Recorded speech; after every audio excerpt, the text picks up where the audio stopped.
Hey guys, this is me, Kevin Murphy, on my channel called Narcissistic Abuse, Learning Who I Am Again. In this video, I'm going to talk about favorite person, how us narcissistic survivors will latch onto a person in order to feel whole and in order to gain a sense of our identity. This favorite person may emotionally rescue us from our emptiness, from our past pains, from our current pain, and we will develop a certain soul tie on that favorite person and on that person that we rely so much on emotionally. So I'm going to start off by defining what favorite person is. So favorite person is a term that was coined from borderline personality disorder. So people with borderline personality disorder normally latch on to a person who they call their favorite person or their so-called best friend, and that person in the mind of the borderline pretty much meets all of their emotional needs. So that BPD sufferer will go to that favorite person to when they're in distress, when their whole life is falling apart, when they want to hang out and they're feeling lonely or they're feeling rejected. They will reach out to that person to literally rescue them from that loneliness, from that pain and that emptiness that borderline personality disorder person is feeling or experiencing. But one of the things that I've noticed is that favorite person is not just directed to and tailored to people who have borderline personality disorder.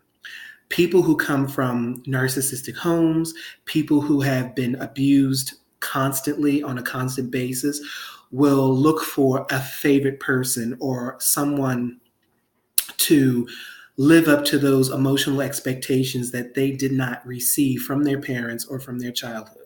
So if you came from a narcissistic home and your mother was on drugs and your father was abusive to the mom and to you and to your siblings, chances are you're going to look for a person to identify with your abuse and look for someone who will actually understand you and get you. And it's not a conscious thing that these people will do. Like I'm consciously on the hunt to look for a person to emotionally rescue me. It's an unconscious thing that us survivors or BPD sufferers will do in order to feel that sense of peace and feel that sense of relief from their childhood. So basically, they're looking to another person in order to feel that sense of wholeness. They're looking for somebody to rescue them from their pain. So most BPD sufferers and narcissistic survivors suffer from this sense of emptiness. So we have a hard time being alone. We have a hard time just being by ourselves and getting to know ourselves because we have been taught to hate ourselves. We have been taught to dislike ourselves. So when we're by ourselves, we're constantly hearing negative tapes, whether it's from our narcissistic parent or caregiver, or whether they're just negative tapes that we say to ourselves. So we might hear things when we're alone that we're worthless, that we're no good, that nobody wants us, that we're not shit, that we've never been shit, that we're never going to ever be shit. Those are the kind of messages that we tell ourselves and that our abusers have told us over a course of some years. So what happens is, as human beings, over the course of time, we get tired of hearing those negative emotions. We get tired of hearing those negative tapes in our head. So on an unconscious level, we try to find someone who will combat those feelings, and we try to latch on to, and so we latch on to a person who will save us from that pervasive loneliness, from those negative self-worth tapes that we constantly play in our head. So And this gets us into trouble. So at first, it seems like, oh, we found our favorite person, we found our soulmate, we found someone who actually gets us. And, and we go into that relationship empty. So we expect for that person to constantly pour into us and pour into us and pour into us. And as soon as that person stops pouring into us, then we lose our shit, because we feel like, wow, we put so much into this person. We put this person up on a pedestal.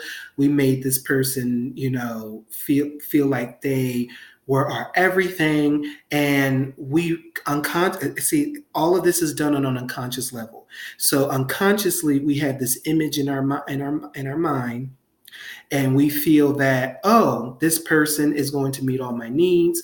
This person is going to be there for me every time I call them. This person is going to be there for me when I'm feeling lonely, when I'm feeling sick, when I get locked up, whatever your expectation is. You start to have this mental image of what this person is supposed to be in your life.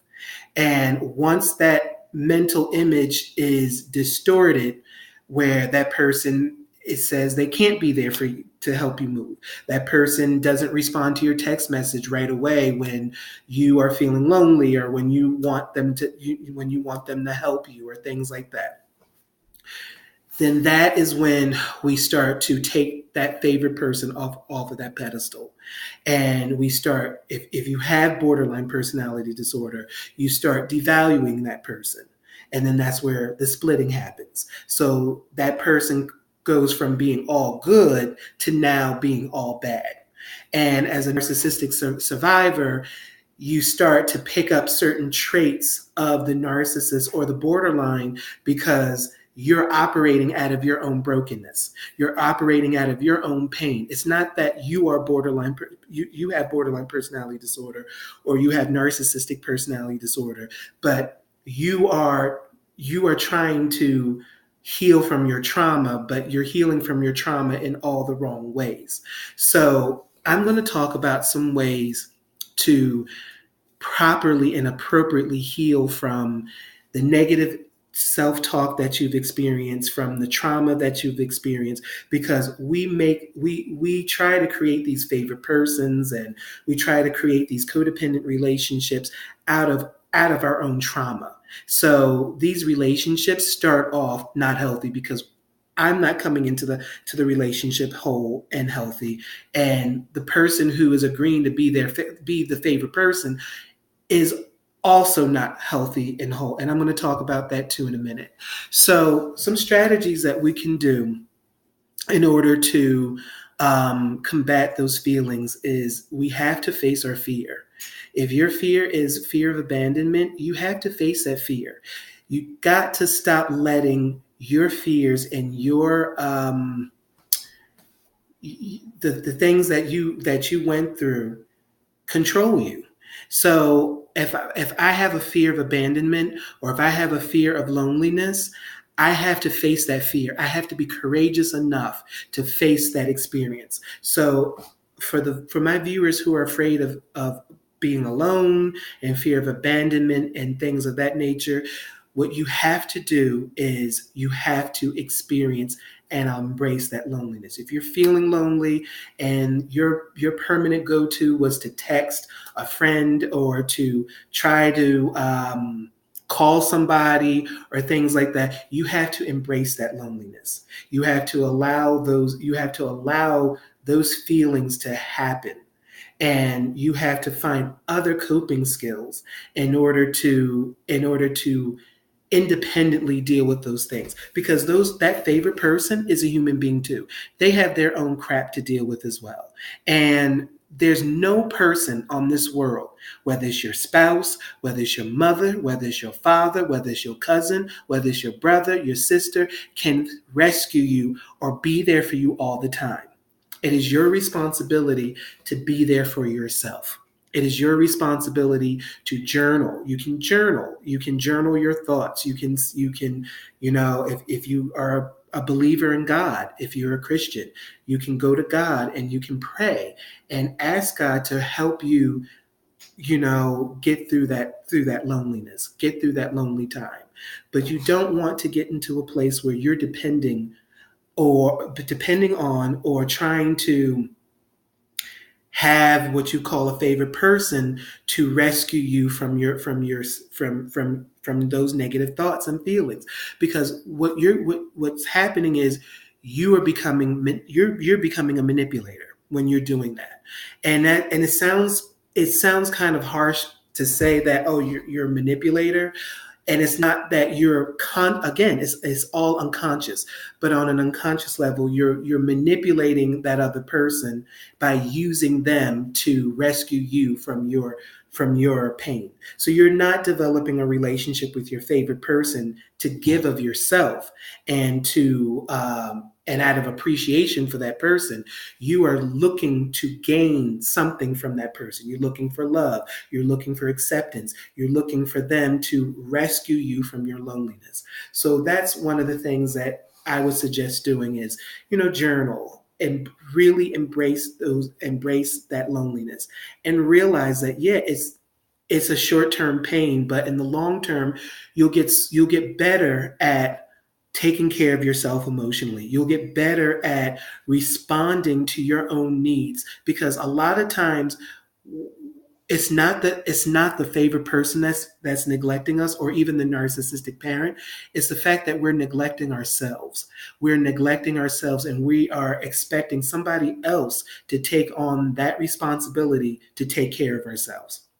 And so the favorite person also is insecure and codependent, because they too have this need to be needed. They have this need to be the rescuer, the white knight. And so a lot of their behaviors are also from an unconscious level. So they are unconsciously trying to heal some inner wounds and some inner insecurities that them too are dealing with. So they feel on an unconscious level, I'm going to go and look for somebody who is almost a damsel in distress, someone who needs to be rescued. And so you have this codependent relationship where the needy person is trying to get their needs met by the white knight, and the white knight is trying to get their needs met by the needy person in order to feel good about themselves. So what you have to do is recognize that your identity and your core values does not come from your relationships with people. Your core values and your relation and who you are comes from God, and it comes from yourself. It is our responsibility as narcissistic survivors or BPD sufferers to take responsibility for our own feelings and to really work those things out on our own. And I'm not saying that you can't ever go to a person or go to a friend when you're feeling down or feeling depressed. But if you are constantly going to people when you're feeling down or when you're feeling depressed, and you feel that it is their responsibility to fix you, or it's their responsibility to make you feel good about yourself, then you're setting yourself up to get into a relationship with a covert narcissist or an overt narcissist. And that cycle of re-traumatization continues to manifest because you're not doing the healthy things to work on yourself and on your self-esteem and to get healthier. So yeah, I would start with recognizing that there's no person on this planet that can save you. There's no person on this planet that can rescue you from your past, or rescue you from from the loneliness and the emptiness. And I understand, I get it, because I deal with it. I deal with the loneliness and the emptiness too.